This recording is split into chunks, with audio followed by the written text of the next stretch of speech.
Wajah dalam rangka ta'limul ilmi, mempelajari ilmu, ngaji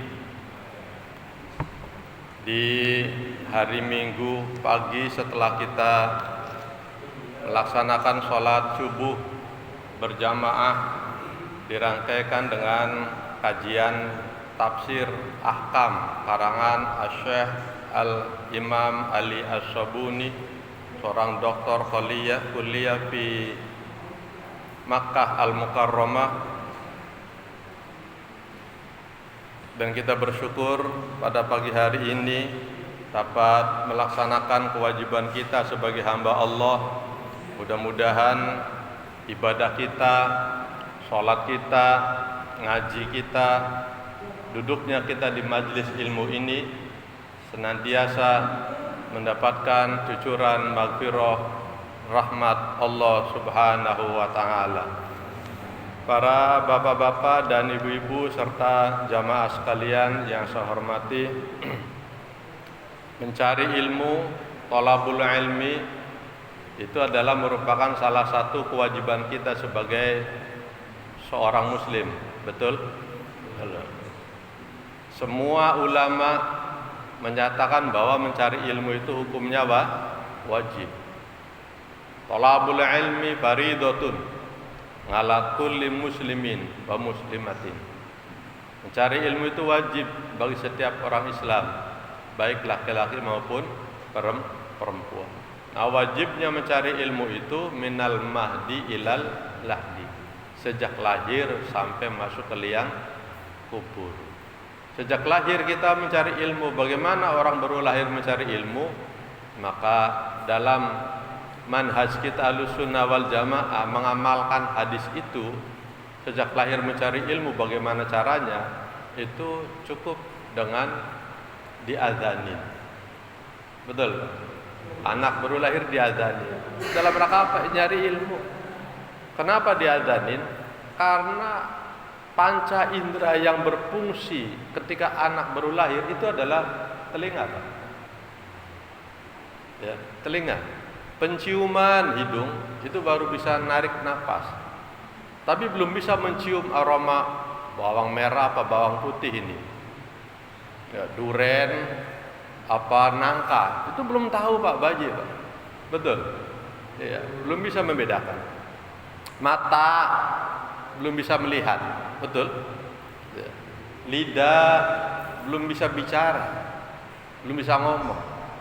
Tangan belum bisa merasakan. Panca indera belum bisa berfungsi. Satu-satunya panca indera yang sudah berfungsi itu adalah telinga. Telinga.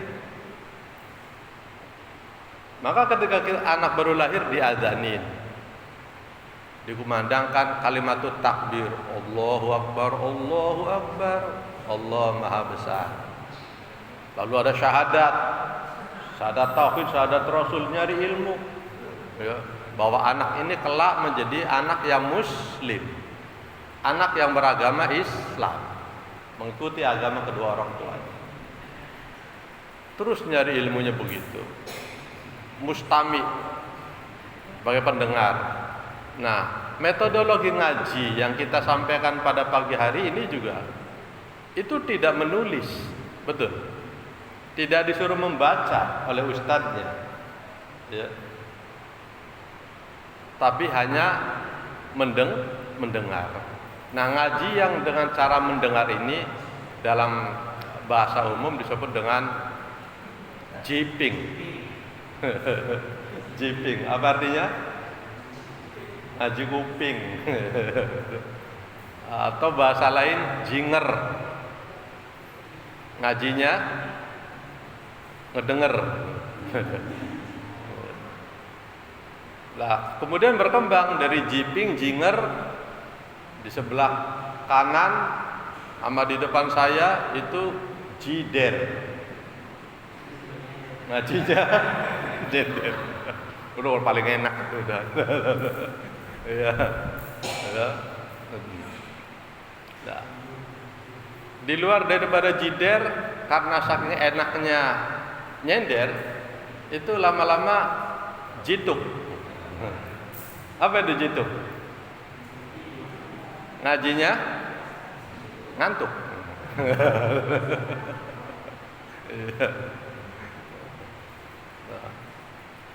Nah, kita jarang menggunakan jilis. Ngajinya nulis, jarang. Ustadz mau cerita apa, Ustadz mau menjelaskan tentang hukum apa, enggak ada yang ditulis. Betul? Iya. Yang penting ngedengerin aja dah. Paham nggak paham udah dengerin. Gitu. Perkara nanti setelah ngaji lupa, udah biasa. Yang penting ngaji. Ya. Yang penting ngaji. Ya. Nah, ngaji model begini jamaah itu bukan tanpa pahala, tetap pahalanya besar. Ya. Tetap keutamaannya juga besar fadilahnya. Nah, salah satu hadis yang menjelaskan tentang ngaji itu pahalanya besar adalah man salaka tariqan yaltamisu fihi ilman sahalallahu lahu tariqan ilal jannah. Siapa yang melewati jalan, yang jalan dilewati itu adalah tujuannya mencari ilmu. Nah, Bapak dari rumah nih, betul nggak? Lewat jalan nggak? Lewat, nah, ya. Lewati jalan kan, jalan menuju masjid. Ya. Jalan menuju masjid. Yang dari kanan masuk, yang dari depan masuk, yang dari belakang masuk, yang dari kiri masuk. Tujuan kesini adalah nyari ilmu. Sahalallahu lahu tariqan ilal jannah. Maka Allah Subhanahu wa taala akan memudahkan jalan baginya masuk ke dalam surga. Ya. Maka kita nih jamaah yang ada di masjid ini dalam rangka thalabul ilmi, dalam rangka mencari ilmu, kelihatannya aja kita sedang ada di mana? Sedang ada di masjid. Kelihatannya secara dohir. Tapi pada hakikatnya kita yang sedang duduk di sini itu sedang menuju jalan ke depan pintu gerbang surganya Allah Subhanahu wa taala. Jalan paling mudah untuk menuju surga itu adalah dengan jalan mencari ilmu, dengan jalan ngaji. Ya. Maka ngaji itu luar biasa pahalanya. Besar sekali. Ya. Yastaghfiru lahu man fis sama wa man fil ardh. Makhluk-makhluk Allah yang ada di langit dan juga yang ada di bumi. Makhluk Allah yang ada di langit itu apa? Malaikat. Ya. Iya. Malaikat. Itu yastaghfirullah, memohonkan ampun untuk kita. Nih kita yang lagi duduk di sini nih, diistighfarin sama malaikat. Artinya apa? Didoain sama malaikat. Ngerasa enggak? Kalau pagi ini kita sedang didoakan oleh malaikat. Kerasa enggak? Kerasa enggak? Enggak, ya kan? Kalau kita kerasa didoain sama malaikat, siapa tuh yang doain? Kita malah nggak jadi ngaji nanti. Ya. Karena mendengar suara malaikat. Ada rasa takut. Tentunya kita nggak mendengar kalau malaikat itu sedang mendoakan kita. Tapi secara logis, seandainya malaikat mendoakan kepada kita, kira-kira doanya malaikat itu dikabul atau tidak? Dikabul. Wa man fil ard, dan juga yang ada di bumi. Makhluk yang ada di bumi itu doain kita.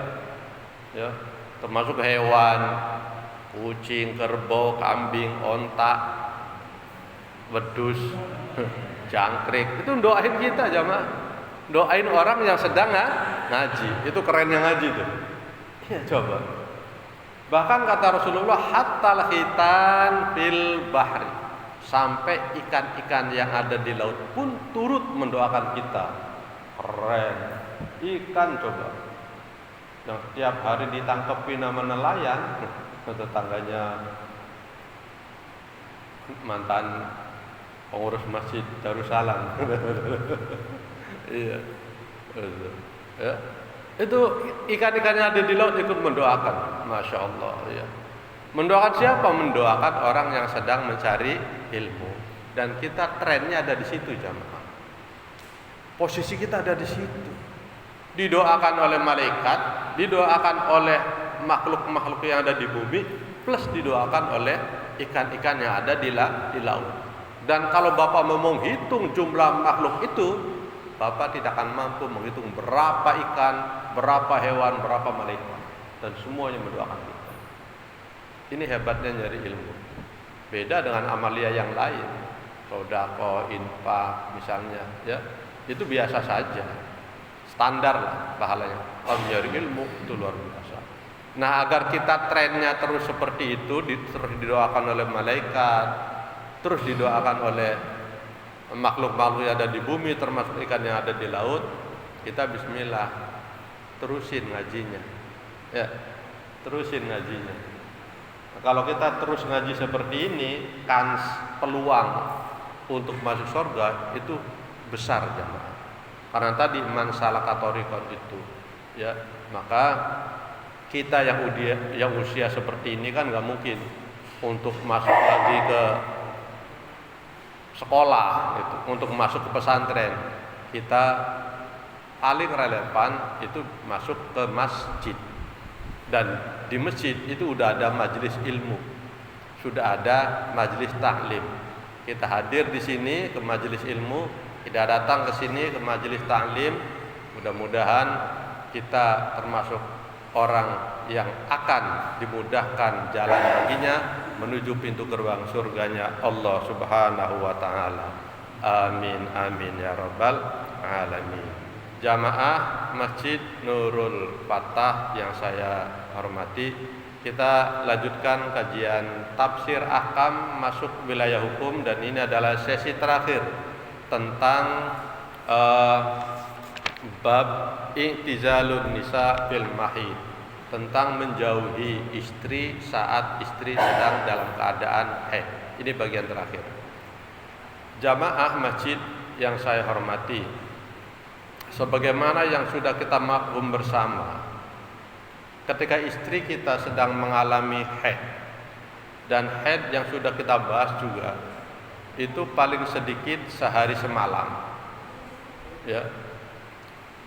Kemudian yang umumnya haid itu paling lama 7 hari, dan yang paling banyak kalau Imam Hanafi itu 10 hari, tapi kalau Imam Syafi'i itu 15 hari. Betul. Selama rentan waktu 7 hari sampai 15 hari itu, kita semua sepakat bahwa tidak boleh berhubungan dengan istri saat istri sedang haid. Betul. Betul, ya. Nah, yang akan kita bahas pada pagi hari ini adalah batasan berhentinya haid, batasan inqita'ud dam, mampetnya darah itu setelah berhenti, apakah sudah boleh berhubungan kembali atau nunggu mandi junub dulu? Mana menurut jamaah?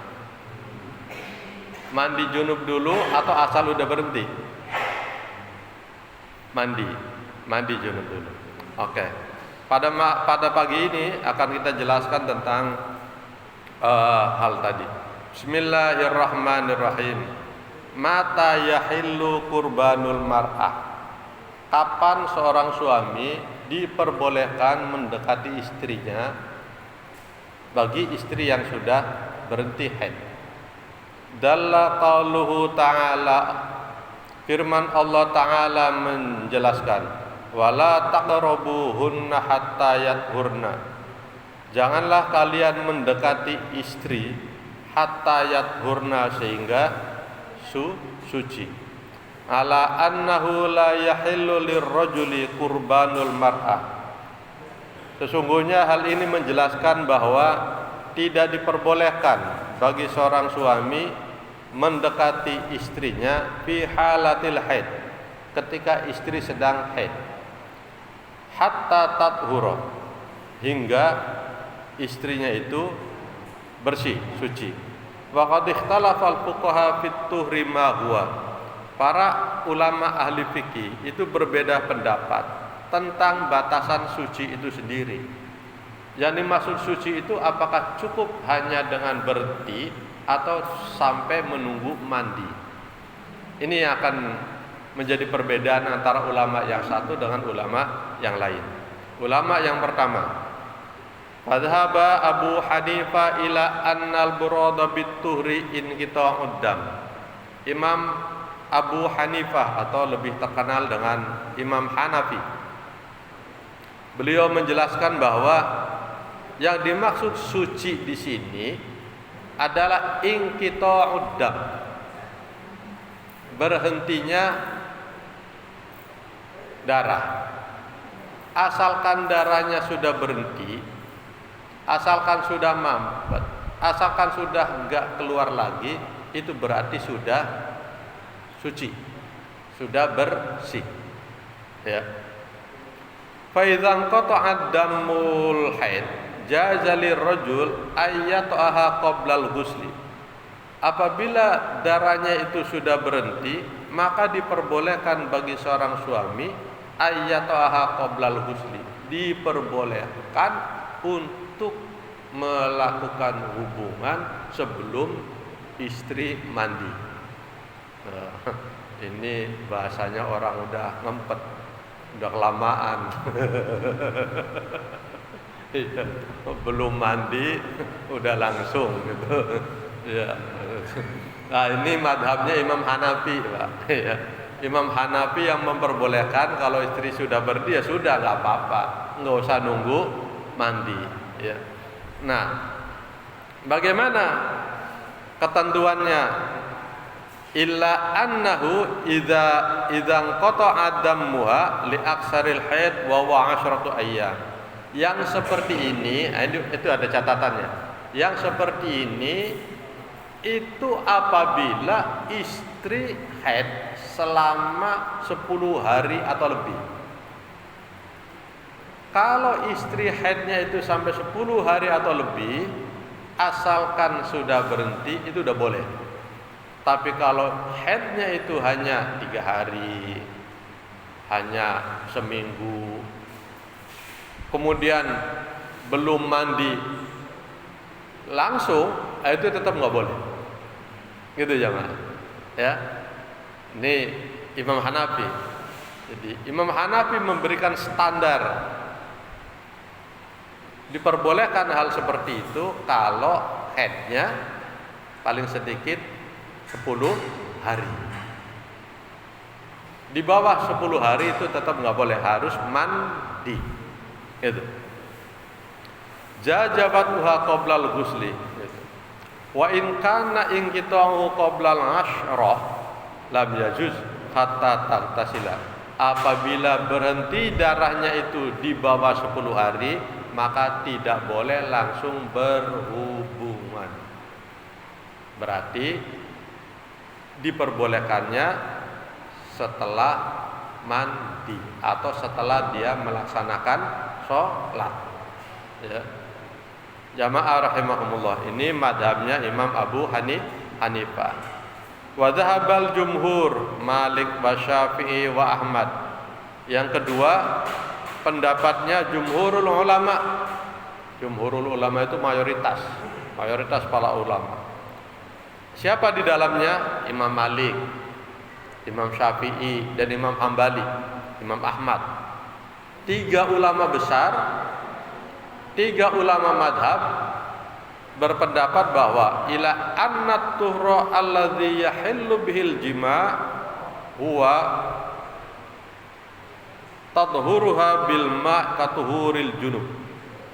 Bahwa yang dimaksud suci di sini dan diperbolehkan berhubungan suami istri itu adalah suci dengan mandi katuhuril junubi, sebagaimana mandinya, sebagaimana sucinya orang yang mandi junub. Ya. Jadi mayoritas ulama ini menyatakan mandi dulu. Ya. sampai bersih. Nah, kita manhaj Ahlussunnah wal Jamaah dari dulu diajarkan oleh guru-guru ngaji kita.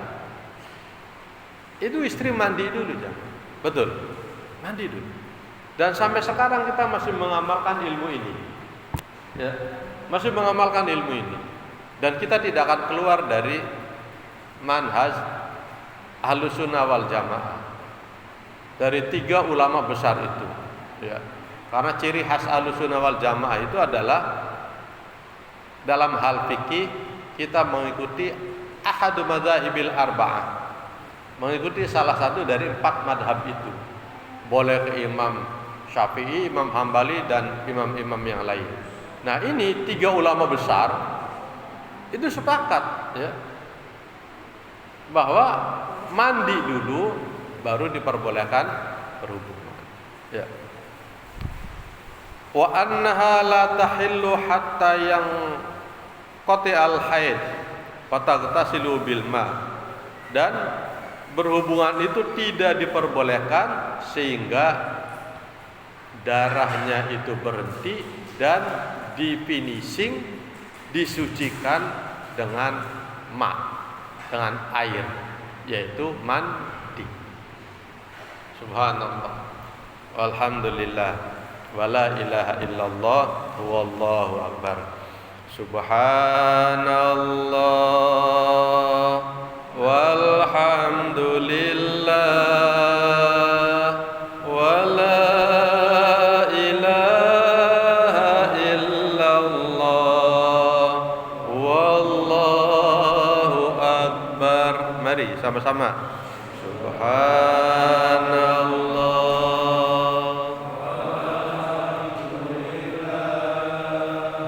wala ilaha illallah. Lagi. Subhanallah,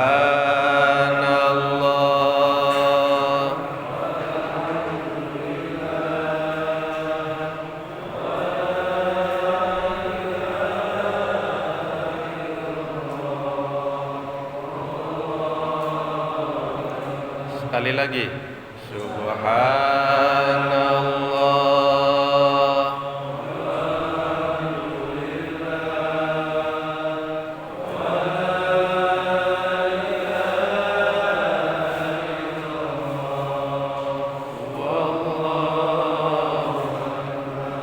hadirin jamaah Masjid Nurul Fatah yang saya hormati. Perbedaan atau ikhtilaful a'immah, perbedaan antara ulama, perbedaan antara a'immatul ummah dalam masalah fikih itu sesuatu yang biasa, sesuatu yang wajar. Kalau nggak ada perbedaan itu nggak seru. Kalau tidak ada perbedaan itu kita tidak punya pilihan, monoton, ya. Sehingga dengan adanya perbedaan itu kita kaya akan khazanah, kita kaya akan alternatif. Ada alternatif A, ada pilihan B, ada pilihan C. Kalau yang A, ini imam ini. Kalau yang B, itu imam. Kalau yang C, itu imam. Sehingga ketika kita beramal, itu kita mudah mengambil keputusan. Kita mau ikut kepada ulama yang mana. Ini juga boleh kok. Yang itu juga boleh. Nunggu berhentinya darah, asal darah udah berhenti itu juga udah boleh kok. Oh enggak ah, saya mah kurang enak, mandi dulu. Kalau udah mandi baru, itu boleh. Demikian pula masalah-masalah yang lain. Kayak kemarin misalnya kajiannya tentang puasa, ya kan? Semua ulama sepakat bahwa kita ketika masuk Ramadan itu diwajibkan untuk melaksanakan puasa. Tapi ada orang yang diperbolehkan berbuka puasa. Siapa? Di antaranya adalah orang yang sakit, betul? Betul. Orang yang sakit itu boleh tidak puasa. Nah, sakit di sini itu sakit apa yang diperbolehkan? untuk meninggalkan puasa. Mayoritas para ulama berpendapat bahwa sakit yang sakitnya itu sakit berat, sakit yang kalau dia puasa itu akan bertambah sakit, itu boleh berbuka puasa. Itu ulama jumhur. Tapi ulama yang lain seperti Dawud Ad-Dohiri itu malah memperbolehkan, ya yang penting sakit. Karena di dalam Al-Quran itu penjelasannya wa in kana maridon, apabila dia sakit. Sakit apa? Nah, kata Dawud Ad-Dohiri, sekarang batuk. Batuk tuh sakit apa bukan? Penyakit apa bukan? Penyakit. Maka karena itu penyakit dan orang disebutnya sedang sakit, itu boleh berbuka puasa. Padahal sakitnya hanya sakit batuk. Pilek, baru pilek doang, itu boleh. Ya, bahkan sakit kulit itu udah boleh. Ya. Sakit kulit boleh. Ya, sakit kulit itu apa misalnya? Kadas, udis, panu tuh. Baru panuan doang. Baru gatal-gatal doang itu sudah diboleh. Itu Ad-Dohiri. Nah, kemudahan-kemudahan seperti ini tentu saja bisa kita jadikan sebagai alternatif pilihan, ya. Sehingga dalam hal beramal, dalam hal menentukan hukum, kita ada dasar, ada fondasi ikut ulama yang mana. Ikut ulama yang A apa ikut ulama yang B. Nah, kita alhamdulillah selalu mengikut pada jumhurul ulama, mayoritas para ulama. Sakit yang diperbolehkan untuk berbuka puasa itu adalah sakit yang berat. Kalau sakitnya sakit ringan itu tetap tidak diperbolehkan. Demikian pula masalah haid. In kita udah berhentinya darah. Imam Hanafi menjelaskan asalkan udah berhenti, catatannya 10 hari lebih. Tapi mayoritas ulama mengatakan harus mandi dulu.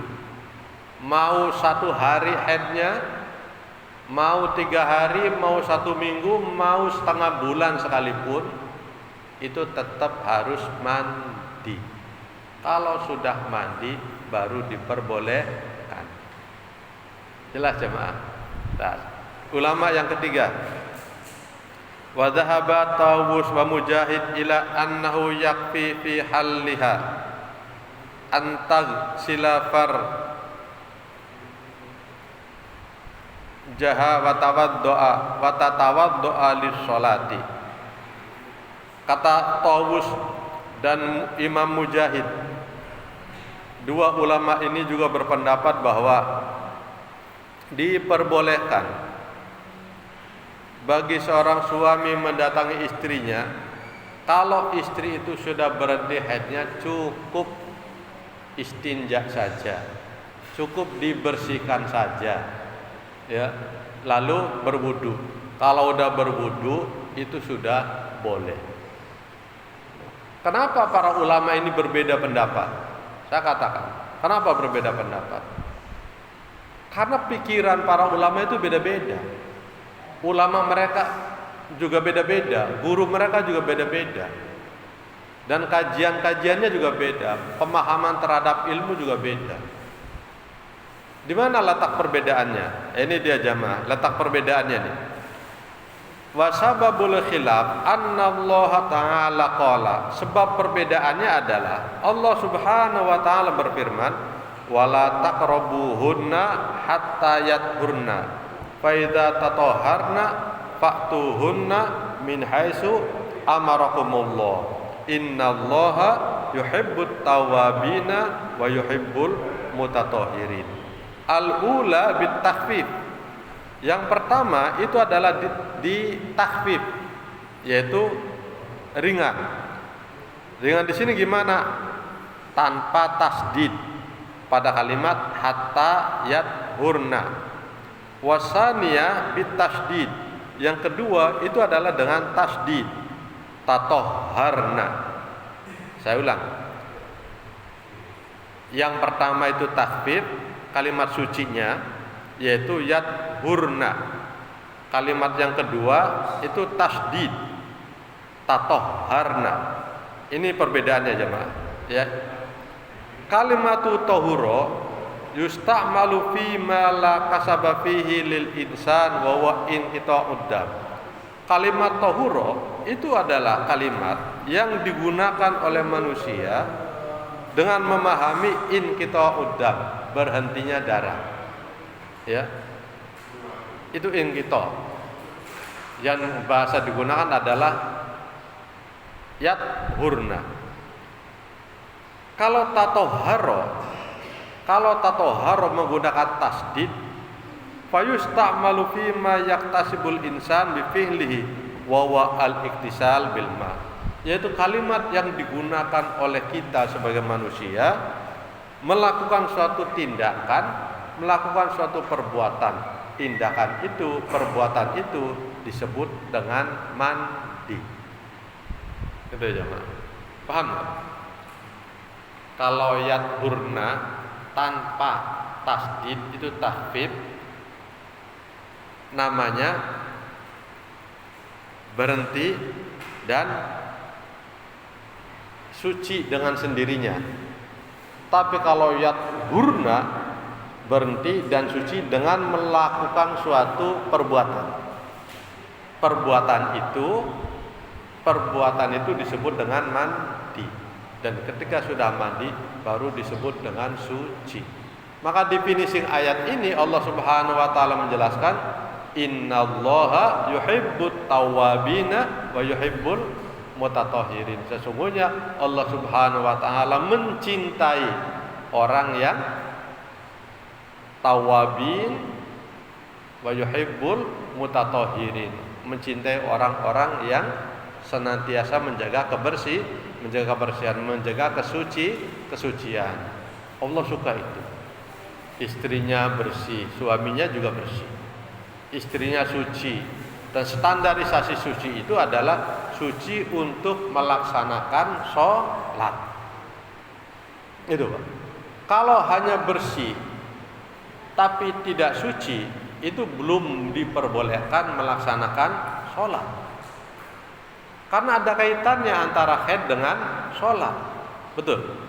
Iya. Orang sedang haid itu tidak diperbolehkan melaksanakan sholat. Wajib qada enggak? Enggak wajib qada. Ya kan? Kata Aisyah, kunna nu'maru bi qada'i sholat. La kunna nu'maru bi qada'i syiyam la bi qada'i shalah. Kami ini perempuan-perempuan diperintahkan untuk mengkodok puasa, tapi tidak diperintahkan mengkodok sholat. Kalau puasa itu wajib kodok. Ibu-ibu atau istri kita yang ada di rumah kemarin puasa Ramadan, ketika sedang haid itu kan tidak puasa. Pertanyaannya, puasa kemarin itu udah dikodok apa belum? Di situ kewajiban kita sebagai seorang suami untuk mengingatkan. Bila perlu temenin puasanya, Bu, puasa yuk besok. Ibu puasa kodok, saya puasa sunnah. Besok kan hari Senin, ya. Sunnah nggak puasa? Sunnah. Bapaknya puasa sunnah, ibunya puasa qada. Jadi istri ada yang nemenin puasa.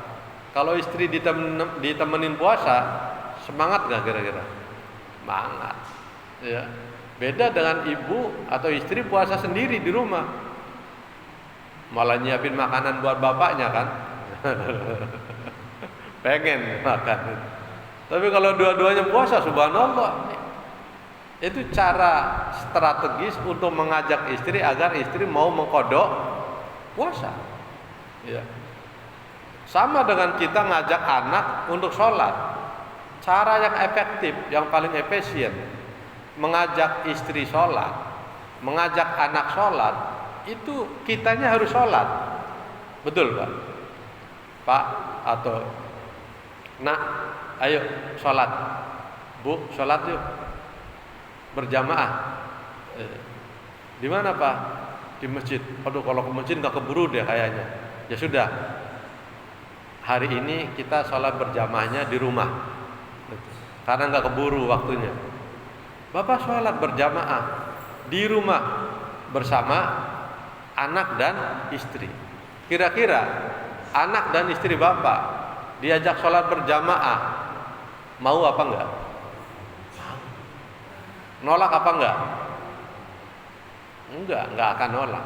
Iya, pasti dia mau. Karena diajak oleh suaminya sholat. Tapi kalau bapak hanya nyuruh, nak sholat sana, bu sholat sana, ya kadang mau, kadang juga enggak. Atau mau tapi ntar dulu lah, sinetron lagi seru, nunggu sinetron seru. Atau ntar dulu lah lagi jawab WA. Ya. Itu cara efektif. Maka Allah Subhanahu wa taala memerintahkannya adalah aqimus sholat. Dirikan sholat. Mendirikan sholat itu yaitu dengan cara ngajak sekaligus memberi contoh. Nah, problem kita itu seringnya nyuruh anak sholat, nyuruh anak ngaji. Orang tuanya nggak sholat, orang tuanya nggak ngaji. Itu kesalahan kita, jangan. Kitanya dulu lah yang sholat. Ibda binafsik. Kalau kitanya udah sholat, baru nyuruh anak sholat, baru nyuruh istri sholat. Karena di dalam rumah tangga itu membutuhkan keteladanan, membutuhkan contoh yang baik buat anak kita, buat istri kita. Kalau bapaknya sholat, insya Allah anaknya sholat, betul? Kalau suaminya sholat, insya Allah istrinya juga sholat. Tapi kalau bapaknya nggak sholat, bapaknya juga nggak ngaji, ya kendati anaknya sholat, anaknya ngaji, anak kehilangan public figure jamaah. Ya, anak kehilangan contoh yang baik dari keluarganya. Maka agar kita menjadi contoh yang baik mulai dari diri kita sendiri. Kita alhamdulillah ngaji setiap subuh. Sabtu juga ada pengajian di sini ya. Ada pengajian apa ya? Ada. Minggu ada pengajian. Nah, kita yang sudah senang sama pengajian, kita yang sudah senang ngaji ini mudah-mudahan akan nular. Ya, akan turun kepada anak kita. Anak kita menjadi senang ngaji. Anak kita senang ke masjid, anak kita senang ibadah karena ngelihat orang tuanya sering bolak-balik masuk masjid.